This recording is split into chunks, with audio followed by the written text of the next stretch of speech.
Hi everyone, I miss you all. On the last day of class, I always read to my class, to my students. I usually bring in donuts or some other snacks.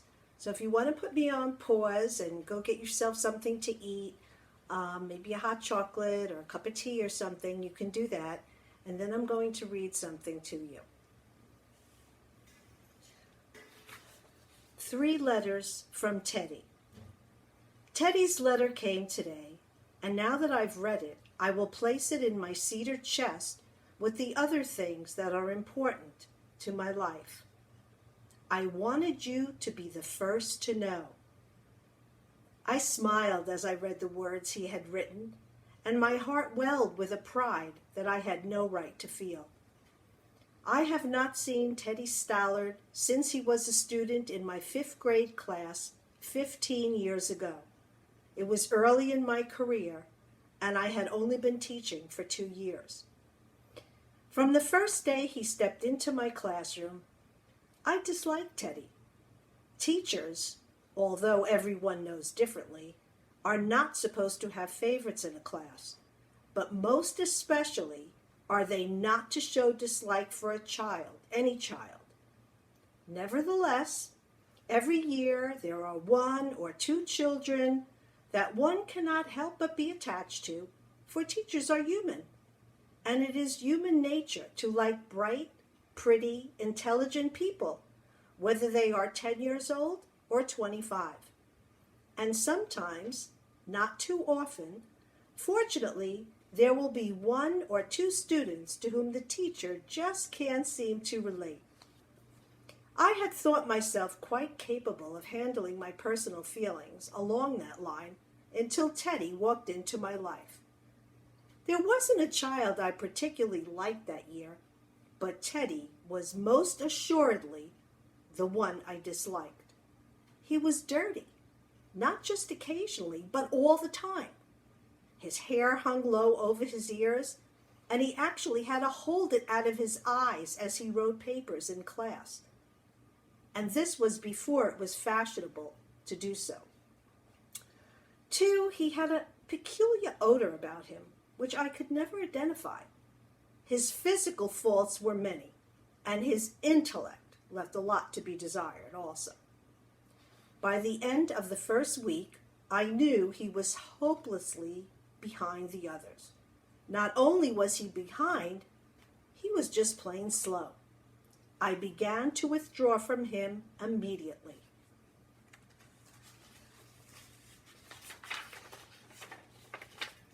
Any teacher will tell you that it's more of a pleasure to teach a bright child. It is definitely more rewarding for one's ego. But any teacher worth her credentials can channel work to the bright child, keeping him challenged in learning, while she puts her major effort on the slower ones. Any teacher can do this. Most teachers do it, but I didn't. Not that year. In fact, I concentrated on my best students and let the others follow along as best they could. Ashamed as I am to admit it, I took perverse pleasure in using my red pen, and each time I came to Teddy's paper, the cross marks, and there were many, were always a little larger and a little redder than necessary. "Poor work," I would write with a flourish. While I did not actually ridicule the boy, my attitude was obviously quite apparent to the class, for he quickly became the class goat, the outcast, the unlovable, and the unloved. He knew I didn't like him, but he didn't know why. Nor did I, then or now, why I felt such an intense dislike for him. All I know is that he was a little boy no one cared about, and I made no effort on his behalf. The days rolled by. We made it through the fall festival and the Thanksgiving holidays, and I continued marking happily with my red pen. As the Christmas holidays approached, I knew that Teddy would never catch up in time to be promoted to the 6th grade level. He would be a repeater. To justify myself, I went to his cumulative folder from time to time. He had very low grades for the first 4 years, but no grade failure. How he had made it, I didn't know. I closed my mind to the personal remarks. First grade. Teddy shows promise by work and attitude, but has poor home situation. Second grade. Teddy could do better. Mother terminally ill. He receives little help at home. Third grade. Teddy is a pleasant boy, helpful, but too serious. Slow learner. Mother passed away end of the year. Fourth grade. Very slow, but well behaved. Father shows no interest. Well, they had passed him 4 times, but he will certainly repeat 5th grade. Do him good, I said to myself. And then the last day before the holiday arrived. Our little tree on the reading table sported paper and popcorn chains. Many gifts were heaped underneath, waiting for the big moment. Teachers always get several gifts at Christmas, but mine that year seemed bigger and more elaborate than ever. There was not a student who had not brought me one. Each unwrapping brought squeals of delight, and the proud giver would receive effusive thank yous. His gift wasn't the last one I picked up. In fact, it was in the middle of the pile. Its wrapping was a brown paper bag, and he had colored Christmas trees and red bells all over it. It was stuck together with masking tape. For Miss Thompson, from Teddy, it read. The group was completely silent, and for the first time, I felt conspicuous, embarrassed because they all stood watching me unwrap the gift. As I removed the last bit of masking tape, 2 items fell to my desk. A gaudy rhinestone bracelet with several stones missing, and a small bottle of dime store cologne, half empty. I could hear the snickers and whispers, and I wasn't sure I could look at Teddy. Isn't this lovely? I asked, placing the bracelet on my wrist. Teddy, would you help me fasten it? He smiled shyly as he fixed the clasp, and I held up my wrist for all of them to admire. There were a few hesitant oohs and ahs, but as I dabbed the cologne behind my ears, all the little girls lined up for a dab behind their ears.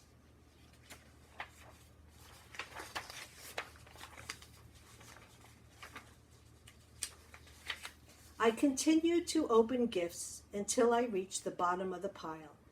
We ate our refreshments, and the bell rang. The children filed out with shouts of, "See you next year! Merry Christmas!" But Teddy waited at his desk. When they all had left, he walked up to me, clutching his gift and books to his chest. "You smell just like my mom," he said softly.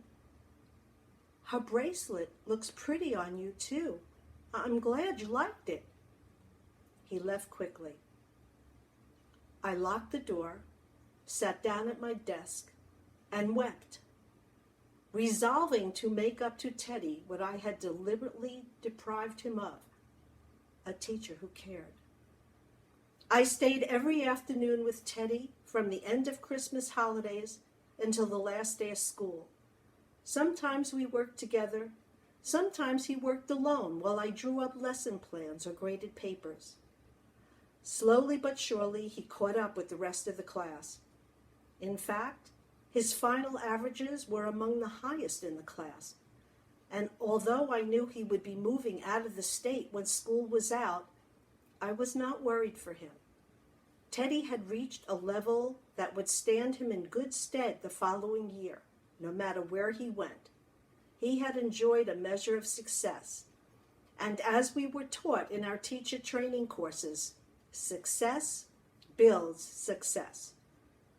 I did not hear from Teddy until 7 years later, when his first letter appeared in my mailbox. Dear Miss Thompson, I just wanted you to be the first to know I will be graduating second in my class next month. Very truly yours, Teddy Stollard. I sent him a card of congratulations and a small package, a pen and pencil gift set. I wondered what he would do after graduation. 4 years later, Teddy's second letter came. Dear Miss Thompson, I wanted you to be the first to know. I was just informed that I will be graduating first in my class. The university has not been easy, but I liked it. Very truly yours, Teddy Stollard. I sent him a good pair of sterling silver monogram cufflinks and a card. So proud of him I could burst. And now today, Teddy's third letter.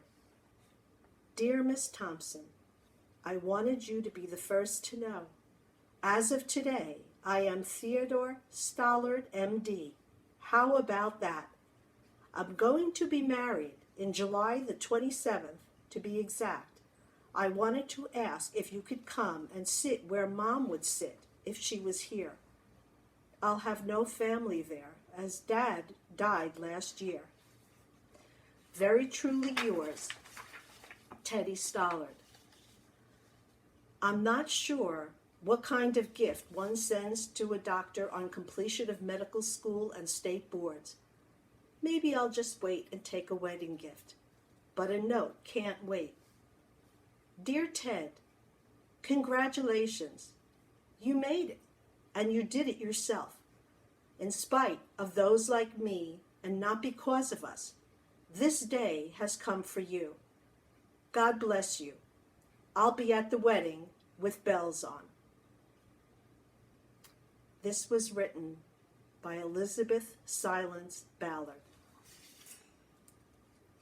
You're going to find many Teddies in your life. Please look out for them and make sure that you give all the Teddies in your life a chance. Thank you.